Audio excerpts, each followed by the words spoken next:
തീർച്ചയായും ഇവിടെ സൂചിപ്പിച്ചതുപോലെ തന്നെ ഇങ്ങനെയുള്ള വിഷയങ്ങളിൽ പല സാധാരണക്കാരായ ആൾക്കാർ ഇടപെടുകയും അറിവില്ലാതെ സംസാരിക്കുകയും ഇങ്ങനെയുള്ള ദീനീ വിഷയങ്ങളിൽ അഭിപ്രായങ്ങൾ പറയുകയും അതിന് പുറമേ പരസ്പരം ആക്ഷേപിക്കുകയും കുറ്റപ്പെടുത്തുകയും പരിഹസിക്കുകയും ചെയ്യുന്നു. ഇതൊന്നും മുസ്ലിമീങ്ങൾക്ക് യോജിച്ച സ്വഭാവമല്ല, ശൈലിയല്ല.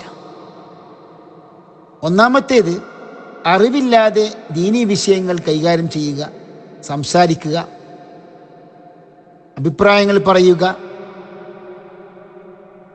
അതൊക്കെ ഗുരുതരമായ അബദ്ധം തന്നെയാണ്. വലാ തഖഫു മാ ലൈസ ലക ബിഹി ഇൽം എന്നാണ് ഖുർആനിന്റെ വിലക്ക്. ഇപ്പോൾ ഇൽമില്ലാതെ ദീനീ വിഷയങ്ങളിൽ സംസാരിക്കാൻ പാടില്ല.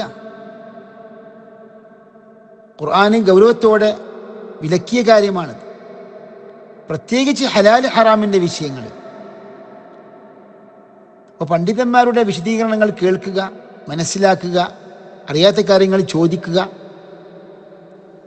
ചർച്ചകളിൽ നല്ല രൂപത്തിൽ പങ്കെടുത്തുകൊണ്ട് പഠിക്കാൻ പരിശ്രമിക്കുക എന്നല്ലാതെ അറിയാത്ത കാര്യങ്ങളിൽ ഇടപെടുകയും അങ്ങനെ പല ഫത്വകൾ പുറപ്പെടുവിക്കുകയോ അല്ലെങ്കിൽ അറിയാത്ത കാര്യങ്ങളിൽ അഭിപ്രായങ്ങൾ പറഞ്ഞുകൊണ്ട് മറ്റുള്ളവരെ ആക്ഷേപിക്കുക, ഇതൊക്കെ നിർത്തിവെക്കേണ്ട പ്രവണതയാണ്.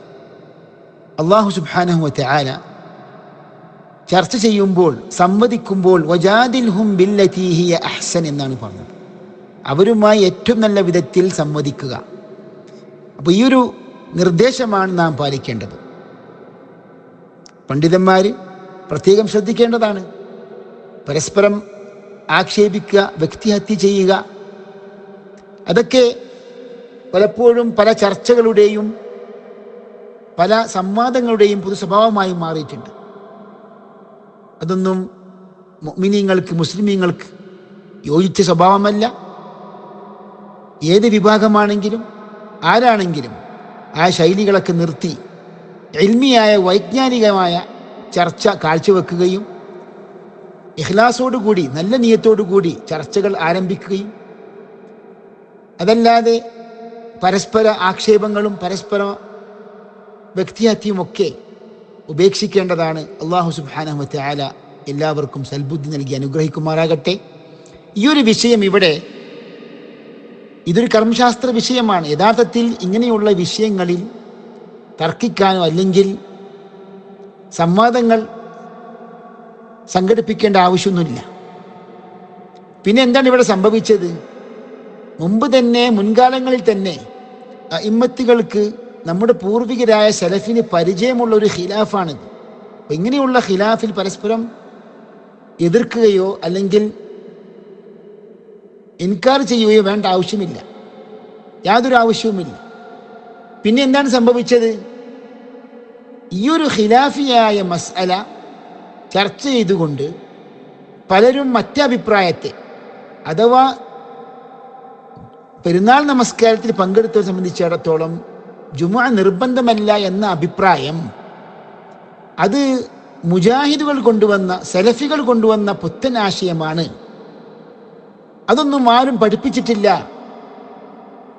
മുൻകാല അയിമത്തുകൾക്കൊന്നും പരിചയമില്ലാത്തൊരു വീക്ഷണമാണ്.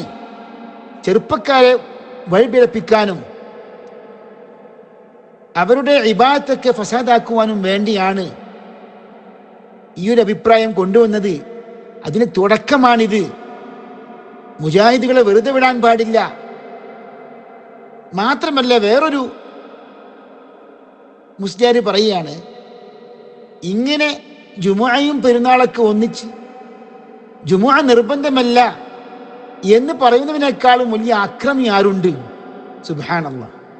അപ്പൊ ഇത്രയും ഗുരുതരമായ ആരോപണങ്ങൾ രൂക്ഷമായി വന്നപ്പോൾ ഇങ്ങനെയുള്ള ചർച്ച വെക്കേണ്ട അനിവാര്യത വന്നു, ആവശ്യം വന്നു. അതല്ലാതെ ഇങ്ങനെയുള്ള വിഷയങ്ങളിൽ ഇൻകാർ ചെയ്യേണ്ട ആവശ്യമില്ല. കാരണം ഇതൊക്കെ ഖിലാഫിയായ, ഇജ്തിഹാദിയായ മസ്അലകളാണ്.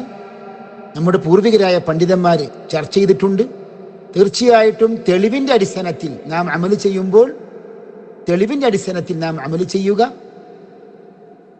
അപ്പോൾ ഇവിടെ നമ്മുടെ സുഹൃത്ത് സൂചിപ്പിച്ചതുപോലെ തന്നെ